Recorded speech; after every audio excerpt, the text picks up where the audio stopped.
బెల్లంపల్లిలో municipal రాజకీయాలు రసవత్తరంగా మారుతున్నాయి. కాంగ్రెస్ పార్టీ నుంచి గెలిచిన ముగ్గురు కౌన్సిలర్లు బీఆర్ఎస్ లో చేరారు. మాజీ మంత్రి కేటీఆర్ సమక్షంలో గులాబీ తీర్థం పుచ్చుకున్నారు. ఇక చైర్మన్ పీఠం చేజెక్కించేందుకు ప్రధాన పార్టీలైన కాంగ్రెస్, బీఆర్ఎస్ కన్నయ్యగా అక్కడ హంగ్ ఏర్పడిన సంగతి తెలిసిందే.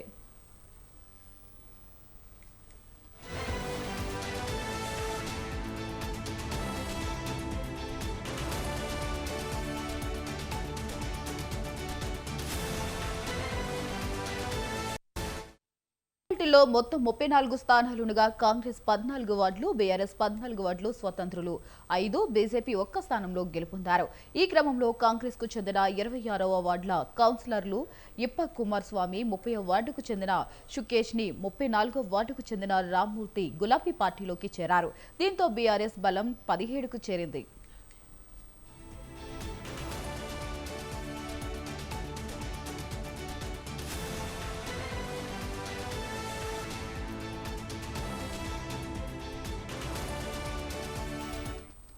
బెల్లంపల్లిలో మున్సిపల్ రాజకీయాలు రసవత్తరంగా మారుతున్నాయి.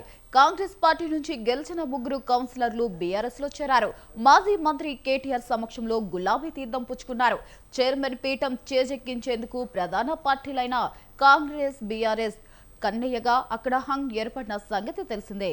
ఇక ఇదే అంశంపై మరింత సమాచారం మా కరస్పాండెంట్ సవిన్ ఫోన్ ద్వారా అందిస్తారు. సవిన్, చెప్పండి, మరి ముగ్గురు కాంగ్రెస్ నేతలు అయితే బీఆర్ఎస్ లో చేరారు. మరి దీనిపై మరింత సమాచారం అందించండి. మొత్తం రాష్ట్ర వ్యాప్తంగా నిన్న వెలువడినటువంటి మున్సిపల్ ఎన్నికల ఫలితాల్లో 37 మున్సిపాలిటీలకు సంబంధించి హంగు ఫలితాలు వచ్చాయి. ఏ పార్టీకి స్పష్టమైన మెజార్టీ రాలేదు. అందులో భాగంగా ఉమ్మడి ఆదిలాబాద్ జిల్లా బెల్లంపల్లి మున్సిపాలిటీ పరిధిలోని ఇదే రకమైన పరిస్థితి నెలకొని ఉంది. అక్కడ నుంచి కాంగ్రెస్ పార్టీ తరఫున సిట్టింగ్ ఎమ్మెల్యే గడ్డం వినోద్ ప్రాతినిధ్యం వహిస్తున్నారు.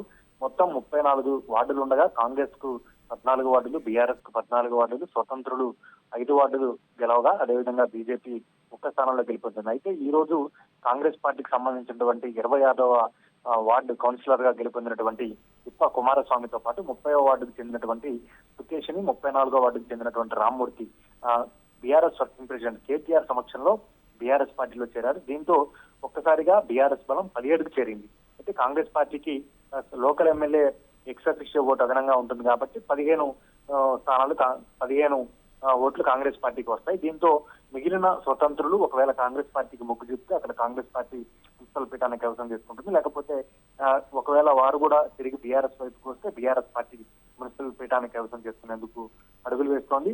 అయితే ముఖ్యంగా పెద్దపల్లి లోక్సభ పరిధిలోకి ఈ స్థానం వస్తుంది కాబట్టి ప్రధానంగా అక్కడ కూడా కాంగ్రెస్ పార్టీ ఎంపీ గడ్డం వంశీకృష్ణ ప్రాతినిధ్యం వహిస్తున్నారు. దీనికి సంబంధించి కాంగ్రెస్ పార్టీ ఎక్స్ అఫిషియో ఓట్లను బట్టి ఈ మున్సిపాలిటీలో ఫలితం తారుమారయ్యే అవకాశం కూడా కనపడుతుంది.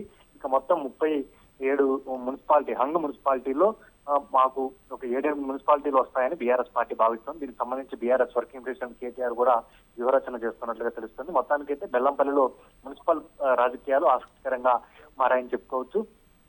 కాంగ్రెస్ పార్టీ నుంచి బీఆర్ఎస్ పార్టీలో చేరినటువంటి కౌన్సిలర్ ఇప్ప కుమారస్వామి ఎవరైతే ఉన్నారో మున్సిపల్ చైర్మన్ పీఠాన్ని ఆశిస్తున్నారు. దీనికి సంబంధించి కాంగ్రెస్ పార్టీ క్లారిటీ ఇవ్వకపోవడంతో ఆయన బీఆర్ఎస్ గుట్కి చేరినట్టుగా తెలుస్తోంది. ఈ నెల 16వ తేదీన municipal chairman, vice chairman, mayor, deputy మేయర్ల ఎన్నిక ఉంటుంది కాబట్టి అప్పటి వరకు ఎట్లాంటి రాజకీయ సమీకరణాలు చోటు చేసుకుంటాయి, బెల్లంపల్లిలో హంగ్ మున్సిపాలిటీ ఏ పార్టీ వశమవుతుందనేది కూడా ప్రధాన అంశంగా మారిందని చెప్పుకోవచ్చు. Right, thank you సవిన్, thanks for the updates.